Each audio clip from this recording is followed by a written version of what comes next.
what's up guys? J'espère que vous allez bien. On se retrouve aujourd'hui pour une nouvelle vidéo, toujours en rapport avec la vie associative à Sciences Po Bordeaux. Bon, ça va être la dernière, en tout cas pour cette année, en ce qui concerne, on va dire, cet aspect-là de la vie à l'IEP. Je sais pas encore si je reprendrai ou pas une petite suite à la rentrée.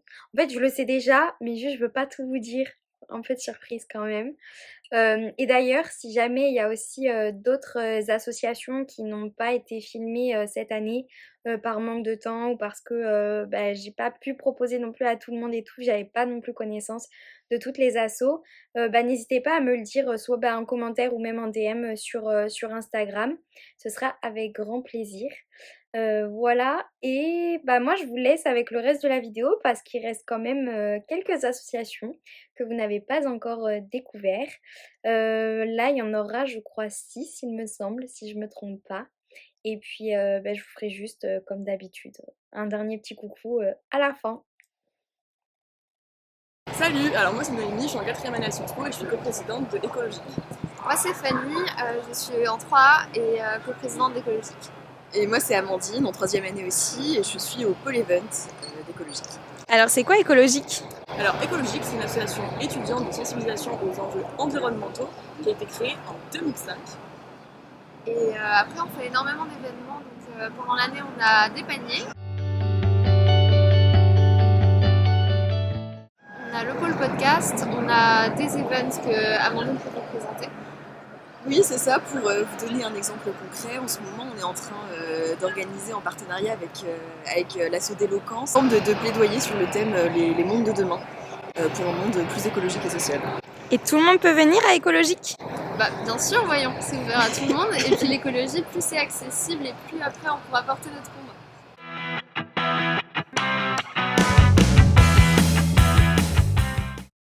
Du coup, moi je m'appelle Garance, je suis en 4e année en master communication publique et politique. Je suis présidente de l'association LGBT+ de Sciences Po Bordeaux Indifférence. Je suis aussi étudiante pour les santé interne. Et alors vous faites quoi à Indif? On fait beaucoup de choses. On fait à la fois du contenu pédagogique, parce que notre but premier c'est d'informer les sciences-pistes, tout simplement c'est quoi la communauté LGBT+, et tous les enjeux qu'il peut y avoir autour. Donc on organise des conférences, on fait aussi des interventions dans les établissements scolaires, on a commencé ça l'année dernière, et c'est assez chouette. Et on fait aussi du contenu plus festif. Notre événement phare de l'année c'est Halo Queer pour la fête d'Halloween. Et voilà, on fait pas mal de choses. Tout le monde peut intégrer l'asso? Oui, on est une asso ouverte à tous, vraiment il n'y a aucune limite, on accepte tout le monde, tant que la personne est motivée et intéressée par le sujet. Et alors il y a quoi comme possibilité pour être membre au sein de Indif? Quels sont les pôles? Alors, on a, je fais la liste, on a un bureau classique, on est 2 présidentes, SG, trésorière, on a un pôle communication constitué de 2 membres, on a un pôle événement pour la partie plutôt festive et un pôle conférence pour la partie plus sérieuse on va dire, et on a un pôle lycée, et là j'espère que j'oublie personne. Ça marche, merci beaucoup. Très bien.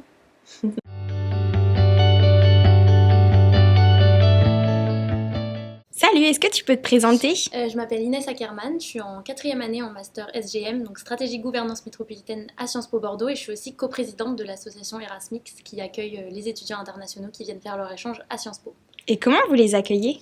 Nous, notre rôle, c'est vraiment d'organiser tout pour que leur vie elle soit facilitée au sein de l'établissement, donc les orienter vers les bonnes personnes au sein de l'administration, mais aussi d'organiser leur vie étudiante au sein de Sciences Po et au sein de Bordeaux en général, donc en organisant des soirées, des moments pour qu'ils se rencontrent entre eux, mais aussi des moments pour qu'ils rencontrent les étudiants français au travers de divers événements. On fait des soirées, mais on fait aussi des découvertes de la culture française, comme des dégustations dans des boulangeries, des découvertes de villes, on est déjà allé à Arcachon et tout ça. Et ils sont beaucoup? Cette année, ils sont à peu près 200 par semestre, donc c'est assez important comme chiffre, oui.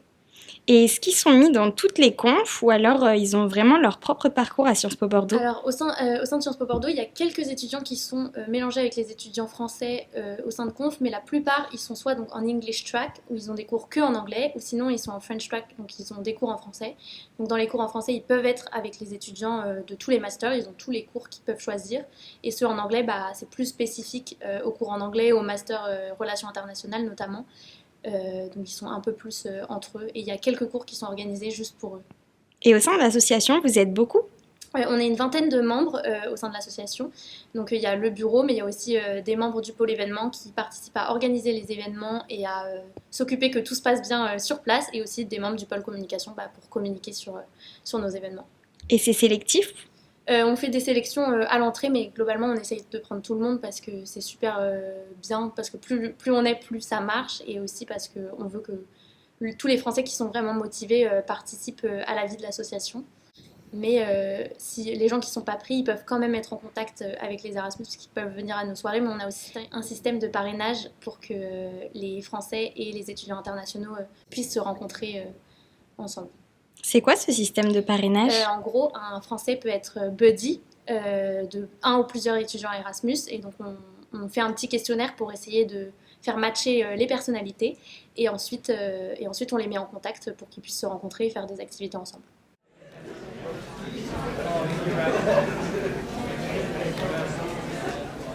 Salut, je suis Mathis, je suis étudiant en 4e année à Sciences Po Bordeaux dans le master de management de projets culturels, et je suis également co-capitaine et fondateur de l'équipe des supporters et supportrices de Sciences Po Bordeaux. Alors ça consiste en quoi les Panteras? Alors les Panteras, ça consiste à, comme le nom l'indique, supporter les équipes de l'association sportive de Sciences Po. Donc en fait, nous, le but c'est d'aller sur les bords de terrain, donner de la force aux équipes et un peu fédérer autour du sport et autour des valeurs du sport. Et on trouvait ça assez important qu'il y ait aussi une équipe de supporters et supportrices pour un petit peu fédérer autour de cette équipe sportive de Sciences Po. Qu'est-ce que tu pourrais dire aux futurs 1A pour qu'ils vous rejoignent? Qui rejoignent les Panteras, c'est beaucoup de fun. Non, en vrai, c'est une grande famille, on est 38 cette année, donc c'est beaucoup de personnes, mais on se voit beaucoup en informel.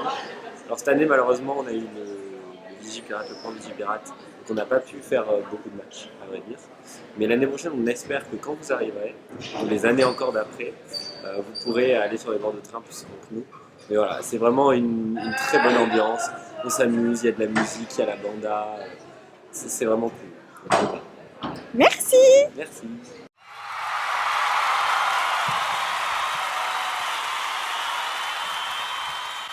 Et moi c'est Zélie, je suis en 3e année à Sciences Po Bordeaux en filière générale. Moi c'est Martina, je suis une FIPE de 4e année. Moi c'est Pauline, je suis en 3e année à Sciences Po et donc on représente l'Asso America Latina. C'est quoi? Alors l'Asso America Latina, c'est une des nombreuses associations de Sciences Po Bordeaux, et notre but c'est de promouvoir la culture latino-américaine au sein de l'IEP et plus généralement à très grande échelle, à l'échelle bordelaise pour les étudiants principalement. Et ça passe par quoi? Alors chaque semaine on fait une revue de presse, donc tout ce qui est actualité latino-américaine, on publie sur les réseaux sociaux Facebook et Instagram. On fait aussi des conférences avec plusieurs invités, genre spécialistes sur un pays d'Amérique latine. Qui viennent de partout dans le monde. Exactement. Et aussi on organise des événements ponctuels, que ce soit culturels ou aussi des soirées, des événements plus festifs sur le thème culturel quand même. Mais qui reste culturel, pas culturel de reggaeton, mais qui reste donc sur le thème des cultures latines. Tout le monde peut venir? Tout le monde peut venir, c'est ouvert à tous. On essaie de se renouveler très souvent. La semaine dernière, on a fait une semaine complète de carnaval de Rio parce qu'on a réussi à faire un partenariat avec une douzaine d'associations de Sciences Po et hors Sciences Po. C'était super, c'était incroyable. Donc c'est assez ponctuel, donc il ne faut pas hésiter à venir. Nous, on accueille tout le monde. Plaisir. Un petit mot pour les futurs 1A? N'hésitez pas à vous investir dans les associations. Je sais qu'au début ça fait un peu peur, mais c'est vraiment un plus au niveau personnel comme même au niveau des études, parce que comme on disait, par exemple, quand on s'intéresse à une culture latino, ça veut dire qu'on a plus d'exemples pour mettre dans les dissertations par exemple. Et en plus ça fait du bien de s'amuser entre nous. Il y a toujours une asso pour s'épanouir, donc si c'est votre truc, l'Amérique latine, ou même que vous ne connaissez rien, cette asso peut être faite pour vous. Vraiment, on accueille tout le monde. Et voilà, bonne ambiance et c'est super fun. Oui, faut pas hésiter, il y a de la place pour tout le monde et faut pas hésiter. Voilà. Merci beaucoup. Merci.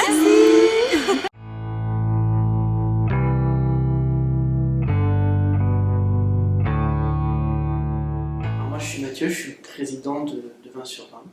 Moi, je suis Juliette, je suis secrétaire générale de l'asso et responsable des événements. Et moi, c'est Marin, je suis vice-président de l'association. Et moi, je suis Romane, je suis au pôle démarchage, plus particulièrement hors appellation Bordeaux et au pôle éthique. C'est quoi 20 sur 20? Alors, 20 sur 20, c'est l'association d'œnologie de Sciences Po Bordeaux, créée en 1997 et qui organise plus de 50 événements chaque année pour promouvoir la filière vitivinicole auprès des étudiants de Sciences Po. Donc on a 1 à 2 dégustations par semaine, mais aussi des visites dans des châteaux, 3 à 4 par mois. Et 2 galas à l'année, un plutôt au mois d'octobre et un à la fin de l'année vers mars.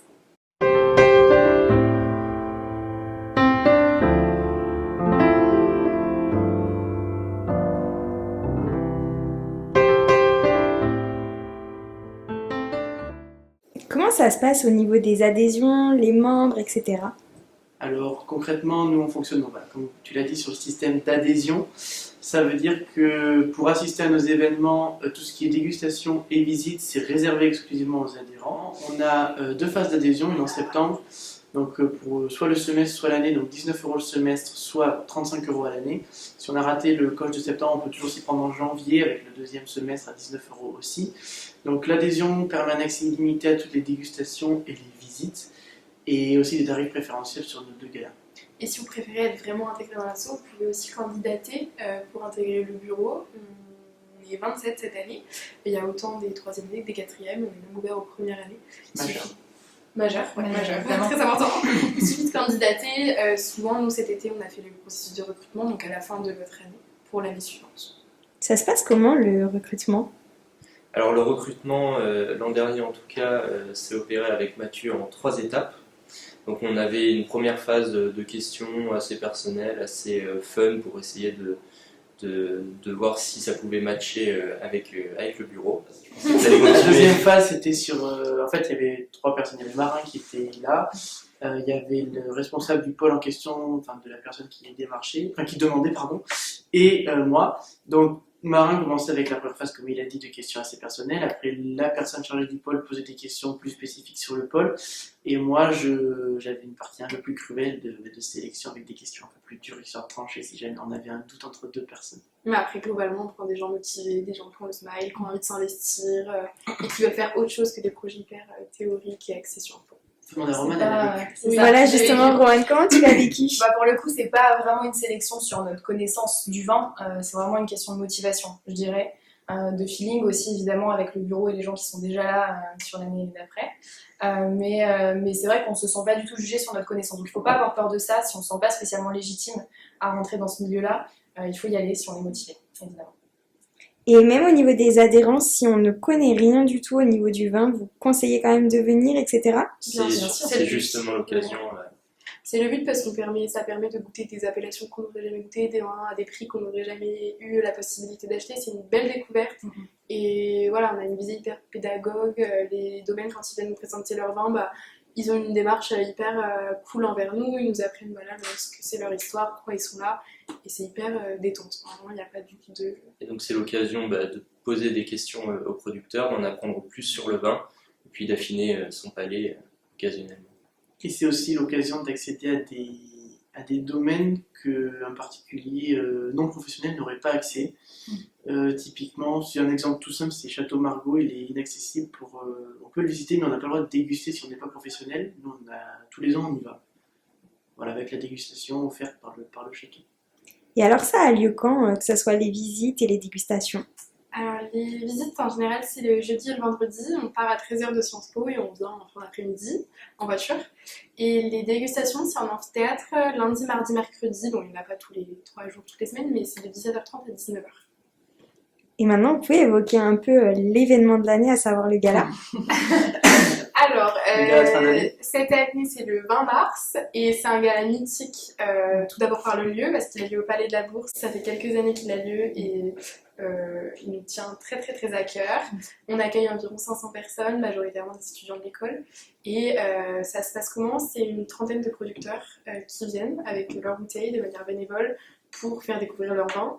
Et après, il y a un buffet et c'est une très très belle soirée. Et c'est une belle occasion de découvrir aussi des vins qui ne sont pas spécialement de la région, et des spiritueux, champagne aussi. C'est vraiment un moment de partage qui est assez chouette. Et donc Mathieu, tu évoquais un second gala?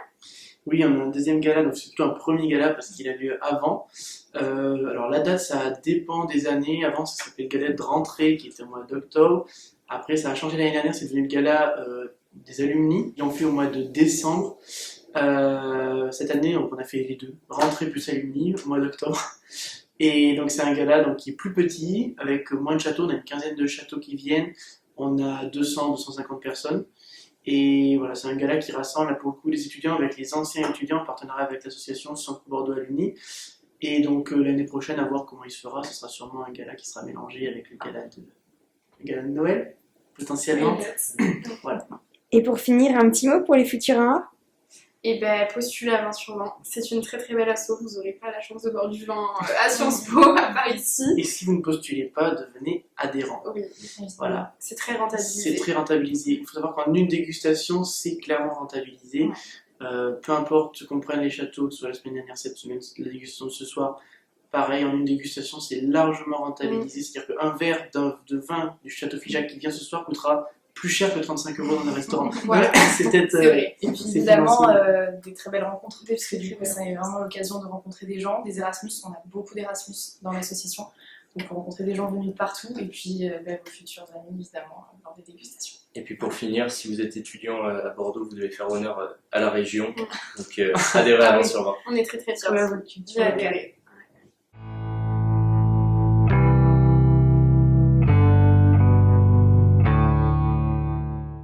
Ok, top. Et ensuite, la Cité du Vin. Ensuite, la Cité du Vin. Ça, faudra voir avec Émile pour les infos. Vas-y. Je suis Cité du Vin, on a réussi. Du coup, il faudrait travailler avec la com pour leur fournir un petit descriptif de chaque château. Vous répartissez pour que voilà, ça fasse son travail. Et vous fournissez à la com le petit texte pour que les filles elles puissent faire un joli prospectus qu'on imprimera. Ils font des liens avec les assos de Sciences Po un peu et une maison de retraite. Donc là, l'idée, nous, on avait essayé de voir si on pouvait faire une visite, une dégustation et tout. Visite, c'est très compliqué parce que les châteaux sont beaucoup moins chauds que pour faire bien des étudiants.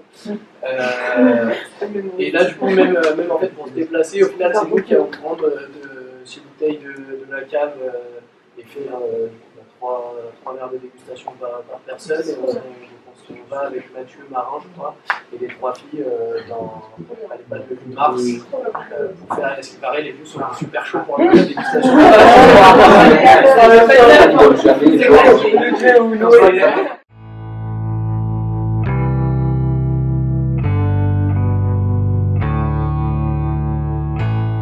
Bon bah je crois que c'est le petit coucou de fin.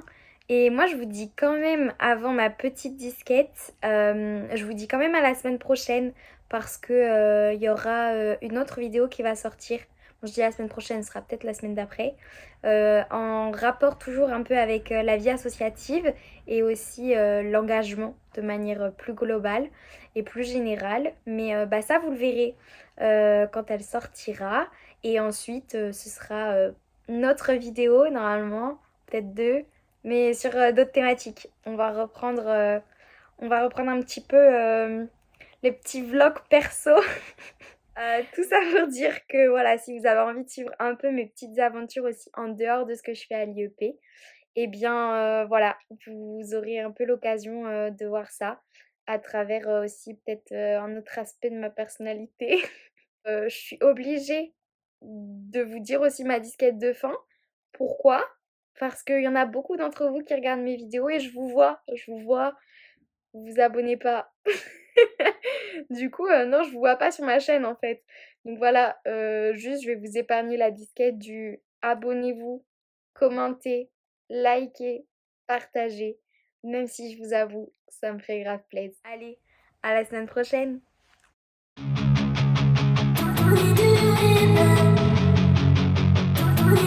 in